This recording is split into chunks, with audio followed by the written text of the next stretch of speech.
Magandang araw po sa inyong lahat mga kababayan at welcome back dito po sa ating munting channel Pinas News Review, kung saan re-reviewin po natin ang mga mahalagang balita dito sa Pilipinas. Mga simpleng komento sa mga issue dito sa Pinas. At ito nga mga kababayan, just now, delikado to, nabulabog ang lahat. Attorney Harry Roque umamin na, ex-PRRD BP Sara na siya. Nako, yan po ang ating alamin mula po rito kay Banat News Updates. Yan, nasa description po ang full video link ng video ito. Subscribe na po kayo kay Banat News Updates. At kung bago ka pa lang at di pa po napag-subscribe sa ating munting channel, please don't forget to subscribe. At i-click na rin po ang bell notification para update ka po sa lahat ng na-uploads nating reaction video. At eto na nga mga kababayan, sama-sama at sabay-sabay po natin pakinggan, panoorin at bigyan ng komento ang video ito. Eto na po. Pag-uusapan natin ngayon, ito po, no? Si Harry Roque po, nagsalita na po. Ito actually, kahapon to, nakalimutan ko lang sinabi ni Harry Roque. Pagod kasi ko kahapon. Nire-review po natin yung, yung speech niya na kinuna natin ng live. May maganda pala siyang paliwanag, no? Kung bakit po bumaliktad si PBBM. Dati, number one trading partner natin ng China. Isang punta lang po sa Amerika. Naging bully na, no?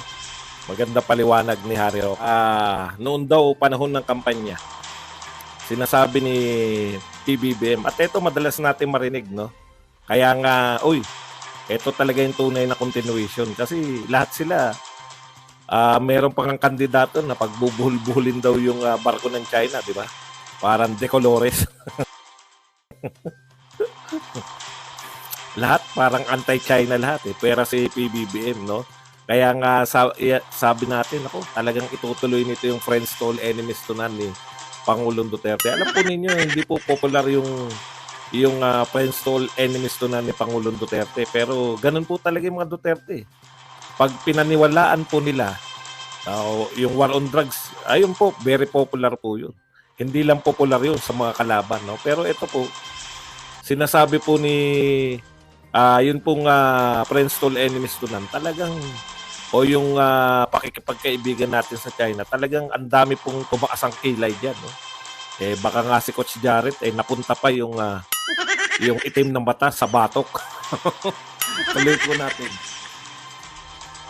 Problema, pero nagsimula na po ako ng proseso na alamin kung anong nangyari doon sa 125 billion na narinakaw na yaman na ngayon di umano ay nasa Amerika.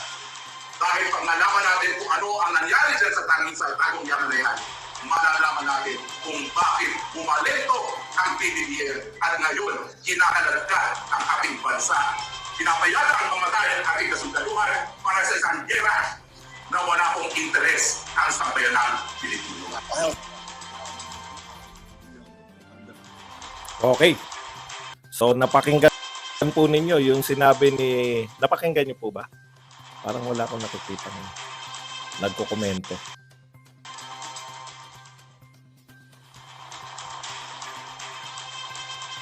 Narinig niyo po ba? Baka naman hindi muna tayo nag-check. Inassume ko lang na naririnig niyo, hindi na ako nakapag-check.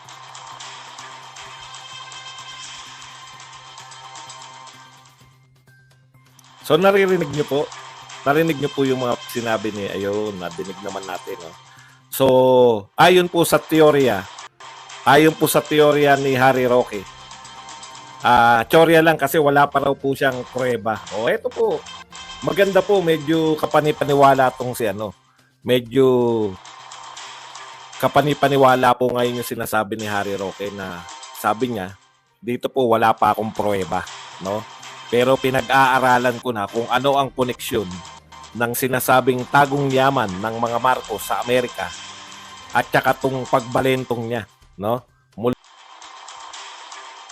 So yan pala mga kababayan, tagong yaman ang dahilan, ha?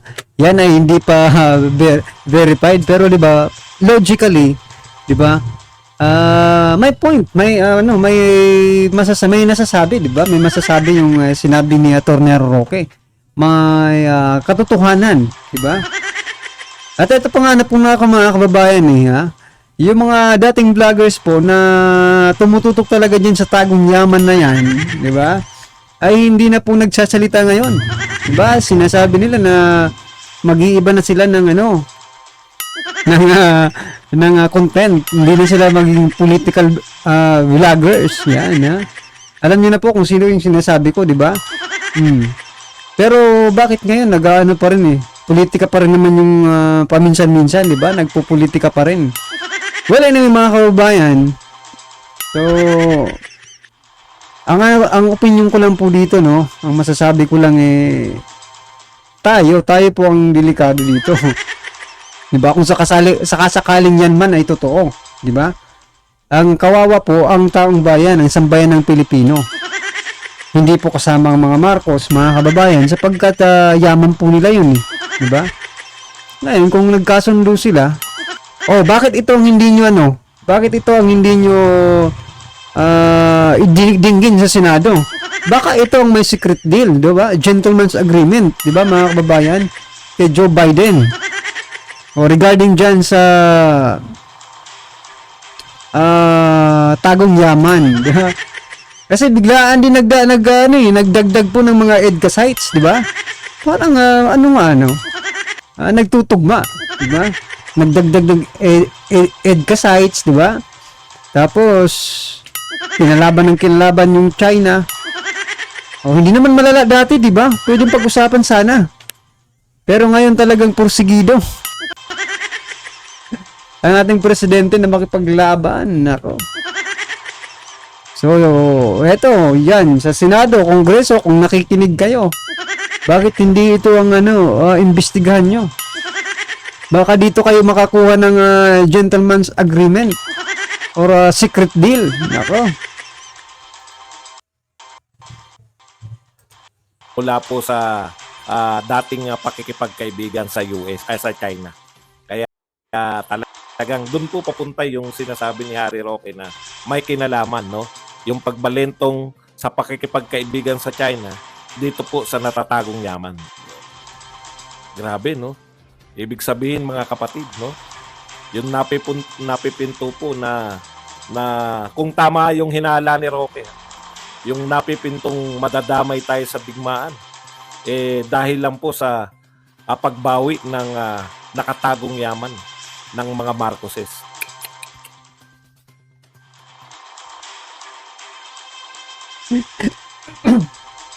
So, mga kabayan, no? Kung totoo man po yan, talagang napakaswapang naman nila. Bakit ko po nasabi? Kasi dito pa lang sa Pilipinas, mga kababayan, di ba? Hakot na po nila. Yung kaban ng bayan. Sa loto pa lang, paldong-paldo na.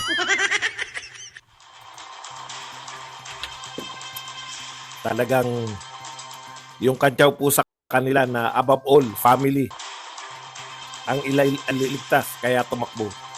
Mukhang totoo po, no? Hindi po paglilingkod kundi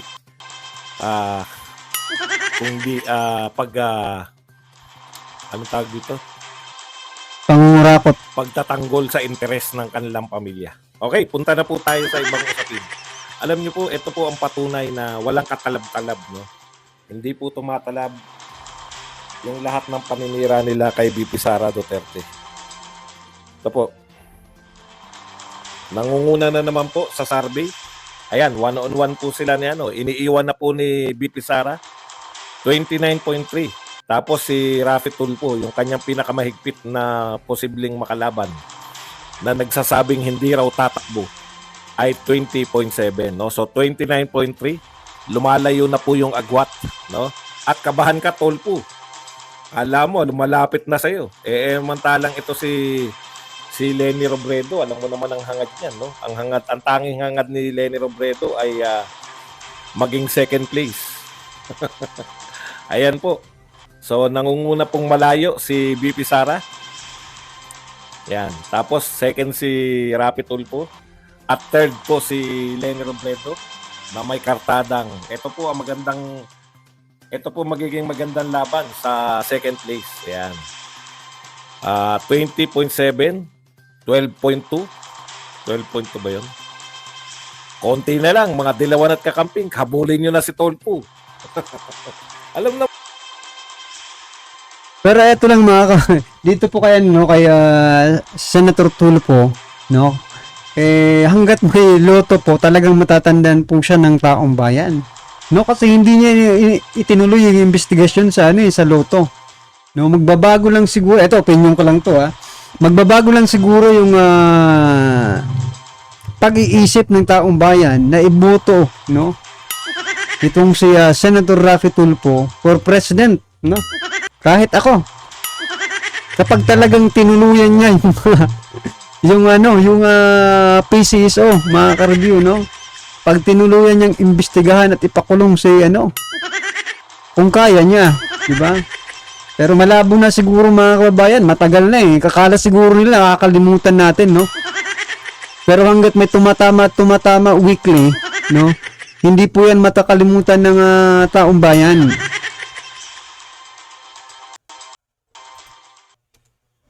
naman namin na ang habol nila maging second place.